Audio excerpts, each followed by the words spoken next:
Hello, this is Reese Parker submitting this assignment. This PowerPoint presentation is my consultant PowerPoint presentation.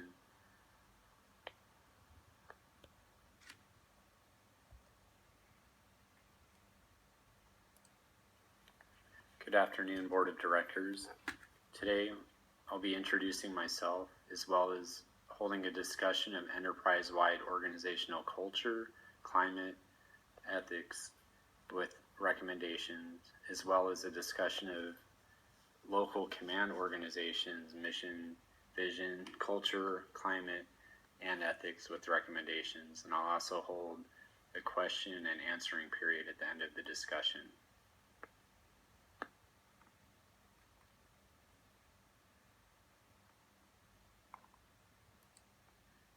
My name is Reese Parker, and I'm here today in front of you in a consultant capacity to discuss my findings as well as recommendations.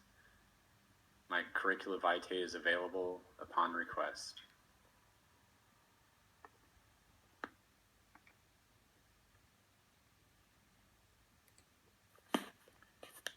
Next, we'll discuss enterprise-wide element assessment as well as recommendations given findings. The U.S. Navy mission is to maintain, train, and equip combat-ready naval forces capable of winning wars, deterring aggression, and maintaining freedom of the seas. This mission is unlikely to change in the foreseeable future. In terms of enterprise-wide values and vision, the U.S. Navy core values are honor, courage, and commitment. These values are well aligned with and support the overall mission of the U.S. Navy. Additionally, the Navy has a robust training plan that assists sailors in having a shared set of values that they learn upon entry and throughout their time in naval service. Regarding enterprise-wide culture, in the Naval Hospital comptroller is charged with maintaining positive fiscal control and must adequately collaborate with directors, local directors that is, to forecast predictable expenditures. It's recommended that open dialogue regarding any potential budget shortfalls is encouraged so that the directors and the comptroller may engage the regional medical leadership so that further fiscal support may be garnered, so that senior line commanders and warfighters can be supported by the military treatment facility here at Naples, Italy. Regarding enterprise-wide organizational climate, the Navy demographic consists of a wide range of employees. Investing in technology will help create a closer climate in the workspace. This can be accomplished by maintaining a working group that periodically assess and initiates measures to make sure generational differences, including the use of technology as a mean of communication versus direct communications, are considered, as a newer generation are increasingly more accustomed to utilization of social networking and technology. Regarding organizational ethics that apply throughout the enterprise, technology again can be a concern. With the advent of mobile technology and the rapid nature in which media is spread, there's an increased likelihood of errors in organizational ethics quickly being disseminated via news outlets and social media.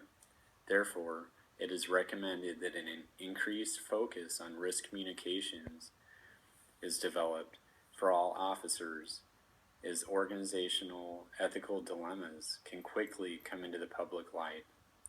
There should also be frequent reminders of appropriate use of social media disseminated throughout the ranks.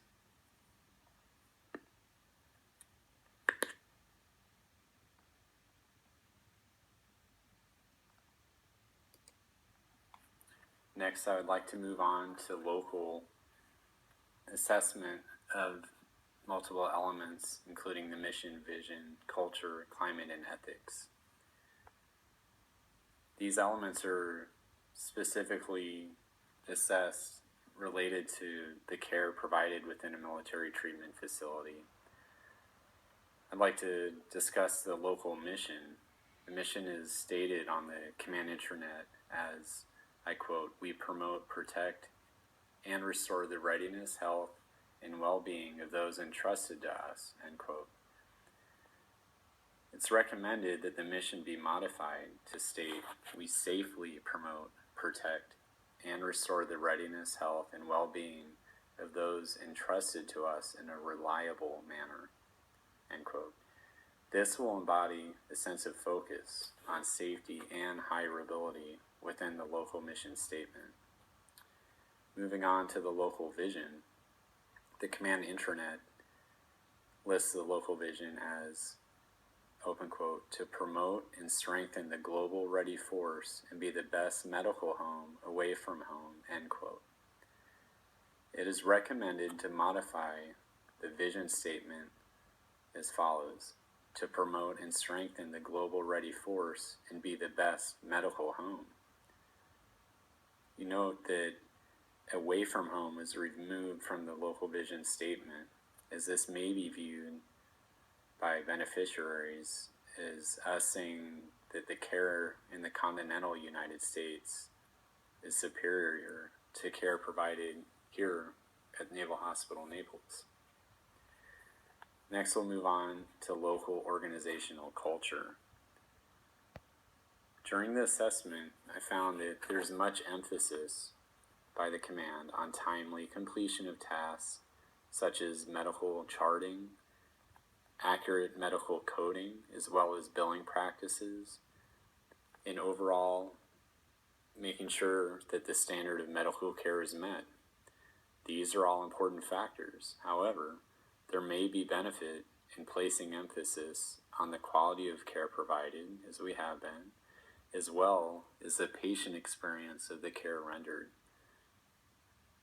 Assessment and data trending of the patient experience could be achieved by modifying or simply adding comments for patients to submit via the interactive comment evaluation process known as the ICE forms that are already available for use by patients online or on printed cardstock at the customer service desk of each clinic.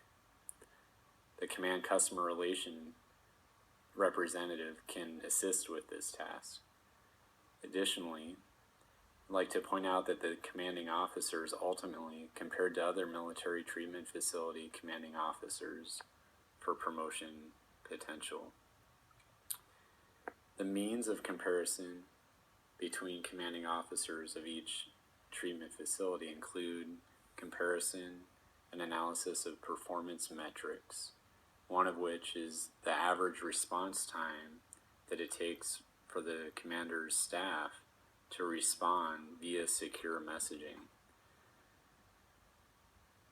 Now, there may be benefit in creating a patient and family advisory council where patients are invited to meet face-to-face with command representatives for further dialogue and to assess to see if they actually feel secure messaging is helping the care become more patient-centered, as I believe there's a risk for the relationship between the patient and their provider to become less personalized if interactions are increasingly done via secure messaging.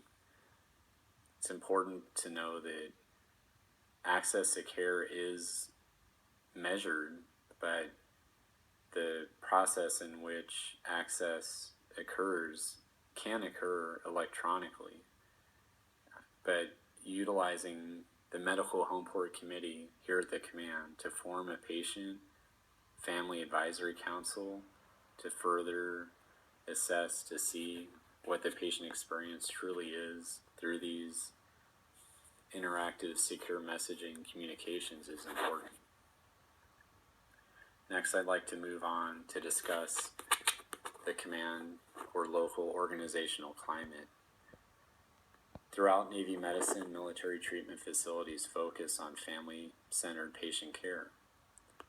However, the current climate does not maximize time in support of our junior sailors being developed so that they feel support in taking extra time that is inherently necessary for this organization to become or move towards that of a high reliability organization, or HRO. An HRO approach to care at this command is lacking. The command climate needs to be improved. This can be achieved by seniors changing the way they evaluate personnel. Seniors should not be given adverse performance ratings if access to care needs to be decreased temporarily while fostering a climate that supports HRO. It's highly recommended that a time code be created within the time card system to document time spent in team huddles throughout the work week with an allowance and a full-time equivalent deduction for providers in order to forward time within the clinic hours for team huddles. The Command Access Manager may assist with implementation of this time code as well as monitoring. Next, I'd like to move on to local command organizational ethics.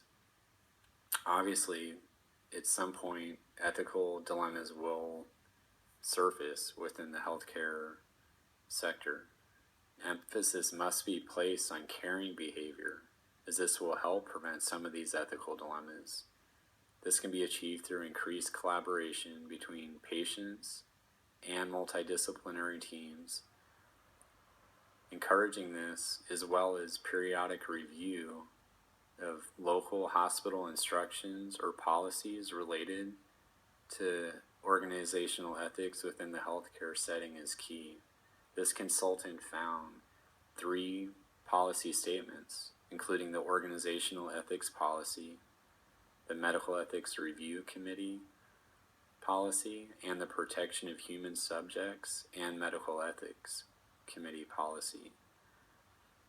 These were 7 years, 9 years, and 6 years old, respectively.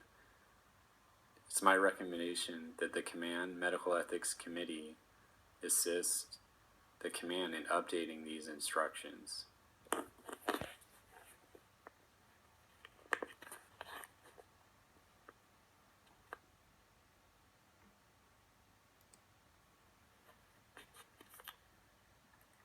This is a display of references that were discussed earlier. Of note, an interview with the local judge advocate officer was conducted.